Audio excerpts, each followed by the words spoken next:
आज का विषय है संपूर्ण बनने की कला। ये कला बहुत ही अच्छी कला है। वास्तव में सभी कलाएं जीवन में उपयोगी हैं, लेकिन संपूर्ण बनने की कला ये बहुत ही ज़्यादा उपयोगी है। अब आप देखेंगे कि हर व्यक्ति इस संसार का संपूर्ण बनना चाहता है, कोई भी अपूर्ण रहना नहीं चाहता। ये वास्तविकता है कि हर इंसान संपूर्णता चाहता है। लेकिन वास्तव में यदि देखा जाए कि आखिर ऐसा है क्या कि हर इंसान संपूर्ण बनना चाहता है, इसके पीछे वजह क्या हो सकती है? तो वास्तविकता यह है कि हर व्यक्ति अपने आप में जो अब उसका अंतःकरण है, जो वो चेतना है, वो वास्तव में अपने आप में पूर्ण है। वह संपूर्ण है, चेतना अपूर्ण नहीं है। लेकिन विस्मृत होने के कारण, भूल जाने के कारण उसे अपूर्णता का बोध होता है, एहसास होता है। वास्तव में ये जो अपूर्णता है वो उसकी मनोकायिक अपूर्णता है, जो उसके मन के द्वारा स्वीकार की गई अपूर्णता है या उसके बिलीफ सिस्टम के द्वारा एक्सेप्ट की गई अपूर्णता है। और वास्तविकता यह है कि वह अपने आप में संपूर्ण है। यदि सत्य को स्वीकार कर ले तो जितना समय उसे अपूर्ण स्वीकार करके बनने में लगा है, उससे कहीं बहुत कम समय उसे संपूर्ण स्वीकार करके संपूर्णता का अनुभव करने में लगेगा। क्योंकि ओरिजिनल रूप तो वो संपूर्ण है, वो ओरिजिनल रूप नहीं है।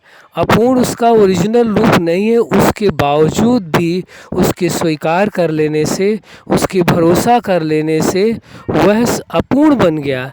लेकिन संपूर्णता तो ओरिजिनल गुण है, उसकी वास्तविकता है, ओरिजिनलिटी है। तो यदि वास्तविकता को वो स्वीकार कर लें कि हाँ वास्तव में आप संपूर्ण हैं, तो संपूर्णता सहज ही अनुभव में आएगी, कोई मुश्किल नहीं लगेगा।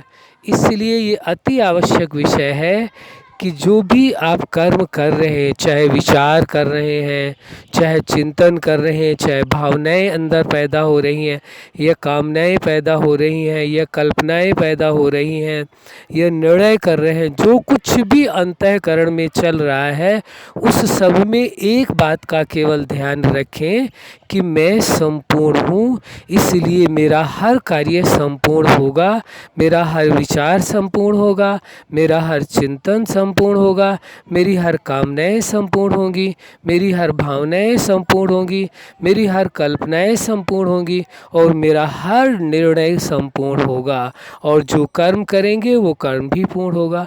तो इसको यदि पूरी तरह से स्वीकार कर लें कि हर कर्म में संपूर्णता है, तो यही संपूर्णता की स्मृति या स्वीकार करना ही अति सहजता से उसे संपूर्णता का बोध कराएगी, संपूर्णता का एहसास कराएगी। अब आपको ये देखना है, अपने आप से बात करनी है कि वास्तव में आप संपूर्ण बनना चाहते हैं या कहीं ऐसा तो नहीं हो गया कि अपूर्णता के एहसास में रहते हुए अपूर्णता का ही सुख आभास होने लगा है। ये हम आप पर कोई ब्लेम नहीं लगा रहे हैं, किसी प्रकार का एलिगेशन नहीं कर लगा रहे हैं, बल्कि वास्तविकता ये है कि अपूर्णता का बोध इतना गहरा हो गया है कि ऐसा प्रतीत होने लगा है कि संपूर्णता बहुत दूर की चीज़ है, संपूर्णता पाना बहुत ही मुश्किल का विषय है। लेकिन जैसे ही आप इस सत्य को स्वीकार करेंगे कि मेरा जो सत्य स्वरूप है, जो ओरिजिनल स्वरूप है, जो चेतना का, वो संपूर्ण है, अपूर्ण है ही नहीं। तो जब संपूर्णता को आप स्वीकार करते हैं तो स्वतः ही संपूर्णता के जो लक्षण हैं, अंदर जो मौजूद है संपूर्णता, वो लक्षण अपने आप प्रकट हो जाते हैं, आपको अपने व्यवहारिक जीवन में दिखाई देने लगेंगे। इसलिए अपूर्णता की स्वीकारोक्ति के कारण, अपूर्णता को स्वीकार करने के कारण आपने जो आप नहीं थे वो भी बन गए। देखिए आश्चर्य की बात, आप अपूर्ण नहीं थे लेकिन अपूर्ण स्वीकार करने के कारण अपूर्ण बन गए। तो जो आप संपूर्ण हैं, तो संपूर्णता को स्वीकार करने से संपूर्ण बनने में क्या मुश्किल है? कोई मुश्किल का कार्य नहीं है, बस स्वीकार करने की बात है और अपने आप पर भरोसा करने की बात है कि आप संपूर्ण थे, संपूर्ण हैं और सदा ही संपूर्ण रहेंगे। यदि इस बात को आप स्वीकार कर लेते हैं तो आप अनुभव करेंगे कि अपने आप आपके अंदर संपूर्णता के विचार आएंगे, संपूर्णता का चिंतन चलेगा, संपूर्णता की भावनाएं पैदा होंगी, संपूर्णता की ही कामनाएं आएंगी, संपूर्णता की ही कल्पनाएं आएंगी और संपूर्णता के ही डिसीजंस होंगे, तो कर्म भी संपूर्णता के होंगे। कितना सहज है, मुश्किल कुछ भी नहीं है, आपके स्वीकार करने का सबसे बड़ा चमत्कार है। तो अपने आप पर भरोसा कर ले कि वास्तव में आप संपूर्ण थे, अभी भी संपूर्ण हैं और सदा संपूर्ण रहेंगे। क्या इसमें कोई मुश्किल है? आप अपने से बात करके देखें, विचार करके देखें, अनुभव करके देखें। यदि वास्तव में आप अपने जीवन में संपूर्णता का परम सुख, परम आनंद पाना चाहते हैं तो ये बहुत ही सहज प्रयोग है। हाँ, एक बात और कहना चाहते हैं, जब तक आपने संपूर्णता का अनुभव नहीं किया है तब तक आप संतुष्ट भी नहीं हो सकते हैं। यदि अपनी लाइफ में आपको सेटिस्फाइड होना है, संतुष्ट रहना है, तो अति आवश्यक है आप संपूर्णता का अनुभव करें, संपूर्णता का एहसास करें, तभी आप संतुष्ट भी हो सकेंगे।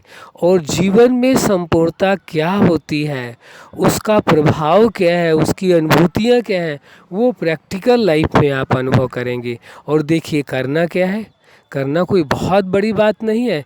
ये सब कुछ आपकी सोच पर निर्भर करता है, आपके संकल्प पर, आपके विचारों पर ही निर्भर करता है, आपकी कल्पनाओं पर निर्भर करता है, आपकी भावनाओं पर निर्भर करता है। संपूर्णता का एहसास आपको संपूर्णता बनाता है और असंपूर्ण बनाता है, और अपूर्णता का एहसास आपको अपूर्ण बनाता है। अब आप पर निर्भर करता है, आप अपने आप को संपूर्ण बनाकर रखना चाहते हैं या अपूर्ण, ये आपके हाथों में है। आप संपूर्ण थे लेकिन अपूर्णता के एहसास ने आपको अपूर्ण बना दिया।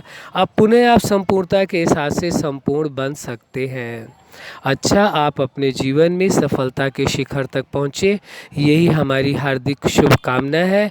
संपूर्णता के एहसास द्वारा, संपूर्णता की कला के द्वारा आप अपने आप को संपूर्णता का अनुभव करें और औरों को भी संपूर्णता का अनुभव कराएं, यही हमारी हार्दिक शुभकामना है। सदा खुश रहें, मुस्कुराते रहें। धन्यवाद।